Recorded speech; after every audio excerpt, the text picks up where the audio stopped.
The role of the company secretary in major transactions. M&A and transactions are no longer considered an add-on, but a pivotal part of a company's value creation process. Harvard Business School research suggests that between 70 and 90% of transactions subsequently fail to realize their real value, which is staggeringly high, and the reasons often have their origin at or near the start of the process. The chances are high that if you are a company secretary, you will find yourself in a situation where your organization is thinking about or going through a major transaction. So we ask, what can company secretaries do to add value in major transactions? Welcome to the Better Boards podcast series. In this episode, I'm delighted to talk with Nickesha Graham-Burrell about the role of the company secretary in major transactions. I'm Dr. Sabine Dembkowski, founder and managing partner of Better Boards. We make the boards of the most ambitious organizations more effective. Our mission at Better Boards is to contribute to creating better boards. We do this by providing clients with an evidence-based approach for board evaluations and board development programs. To fulfill our mission, we give a voice to all who care about creating better boards. Nickesha, thank you so much for contributing to the Better Boards podcast series. Hi, Sabine. Thanks for inviting me. You are a winner in the category Dealmaker in the Governance Hot 100 list in the UK. What did you do to get on this list? I was very surprised to be nominated, but what I did, I was involved in a transaction combining two FTSE 250 banks, and I thought that's what got me there. So I was very delighted to be nominated. Absolutely. And I thought it's such a good topic to cover and provide insights, tips and tricks for company secretaries who find themselves in a situation like you were, where the organization they serve is eyeing a major transaction, or they are in the midst of it, licking maybe their wounds as they realize that the transaction hasn't delivered what they had hoped for. So let's get started. As you attend the board meetings and see all the papers, I assume that you heard about the transaction right from the start. Yes, I was aware of the transaction very early on. As usual, there were a limited number of people who were aware of the transaction.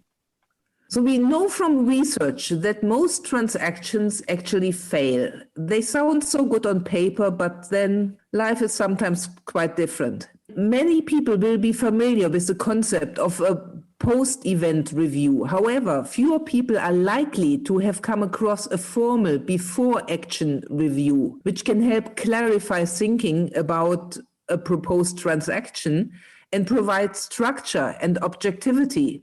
What were your tasks at the beginning of the process?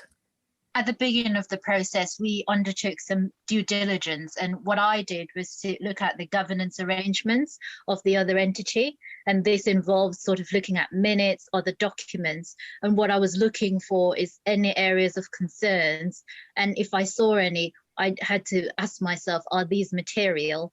What some of the other things I focused on were things like board composition.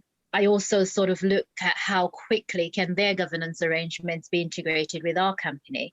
And this phase also gives you an opportunity to start mapping out the things that you need to look at when you're forming the governance framework for the combined entity. What was crucial from your point of view at this early stage? What actions, behaviors on your side actually made the difference in this early stage? I was able to use that information from the early due diligence just to inform my thought process going forward. It gave me a picture of what I should be looking out for as the transaction progresses. And some of the proactive steps that you could take when you're looking at such transactions is to first anticipate what type of information may be required. And as I said just now, the due diligence could help you with that. One of the key things I found was that you needed to have accurate records and start looking at the records, making sure they're complete. And if they're not complete, just to reach out to some subject matter experts. And you have to be careful. These people should be aware of the transaction already. There's some standard information that you need to look at. And also you have advisors who are there to help you. Just get them to help you. There might be some governance arrangements that are unique to your company. You need to let your advisors know about these, and you need to make sure that they actually understand what it means as part of the transaction. You must also ensure that your board is given information and that they're given that information in a timely manner. Sometimes you come across transaction documents, they're very complex, they're very technical, they're lengthy.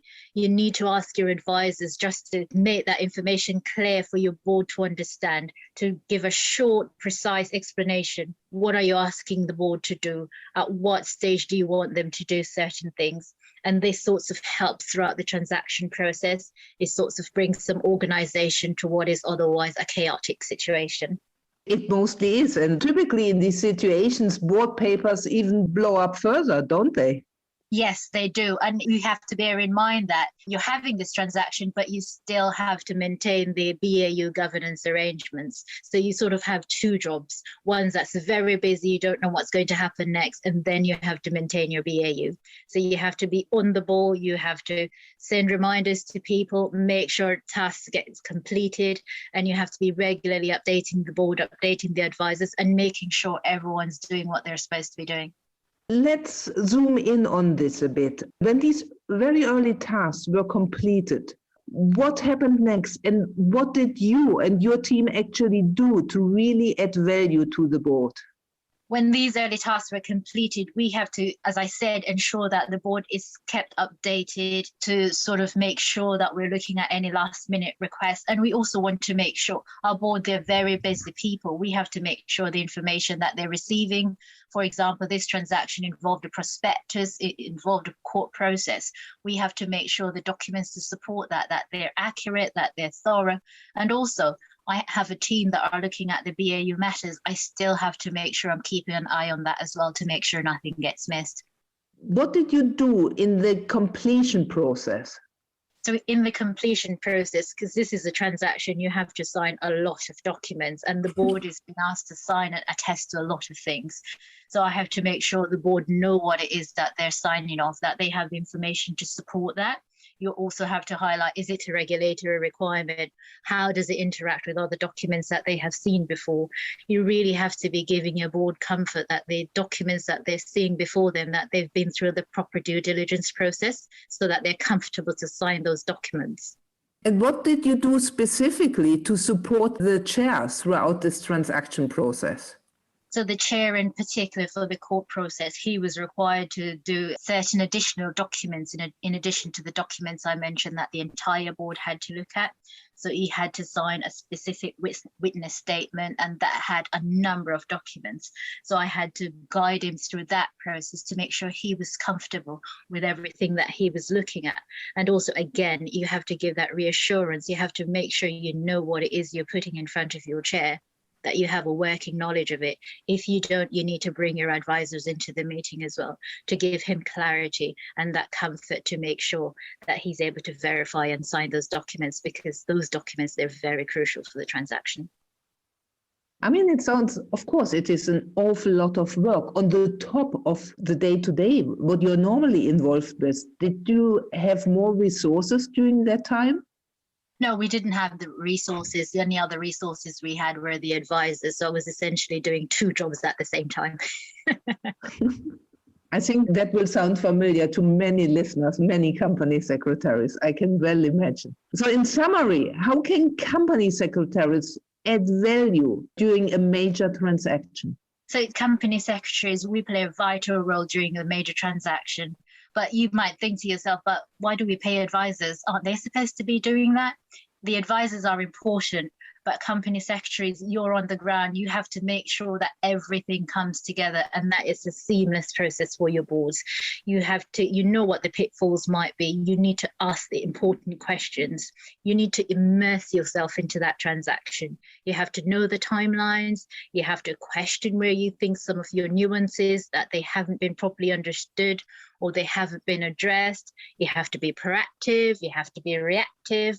And the transaction, it requires a different set of skills than your day-to-day job. It is not a set piece of meetings and governance arrangements. There will be gaps. You have to be agile. You have to make sure you plug those gaps. And I guarantee you there will be many others to fill along the way. And also, don't forget, you have a team. You have to remain a strong leader. And this will be a very testing time for everyone. So what do you think? What really made the difference to the board? What behaviors, what actions that you did were really, really helpful to your board? You have to remember that board members, they're very busy people. They have lots of other commitments as well. And what I added to that is to make an otherwise chaotic situation as smooth as possible. Bring them along the journey. Let them know what is coming next as far as possible in advance. Things move quickly during a transaction. You don't want your board to be frustrated with lengthy and technical documents. You want to give them that short paper that I described earlier, clearly setting out what are we expecting from you? When are you going to see particular things? And also, you just have to show up, be present, show what your governance technical knowledge. This is where it comes into play. You have to show your board that you know what it is that you're doing, that you're their trusted advisor. I mean, I heard this word very often, trusted advisor. In the Better Boards podcast series, I spoke with several of your colleagues about what it takes to be really a trusted advisor to the board. What is it in your view? In my experience, gaining the trust from the board is key to being a good company secretary. The directors, they are your key stakeholders. You help them to navigate through the numerous rules and regulations to maintain good governance. And trust is key to that. Your board must feel that you know what you're talking about, and they must also trust you to get on with the work of the company secretary. And this trust, it has to be built over time, and this can be strengthened or weakened depending on certain factors. And a transaction is one of those times where you need to display these important skills. And one of the things that trust is built around is these sorts of things. How do you deal with tricky situations? Are you discreet? Do you have a working knowledge of the industry you're operating in? Do you anticipate the board's needs? Do you do that well? Do you respond quickly to your director's queries? If you're answering yes to all these questions, then you're already in a good place. And if we take things a step further, you have to be organized, you have to be flexible, you have to have your plan B ready when things go wrong, because sometimes they will go wrong. And you want to navigate through tricky situations. You want to do it like a swan. You want to be effortless. Doesn't sound easy. Trust me, Sabine, it's not easy. So what are the 3 things listeners should take away from this podcast? I want listeners to take away that company secretaries are vital in any major transactions. Transactions also provide an opportunity for company secretaries to demonstrate the importance of good governance and also good record keeping. And the final thing I would say is that don't take your eye off the ball. Remember, there's still the BAU things going on. A simple mistake in BAU could cost you the transaction itself.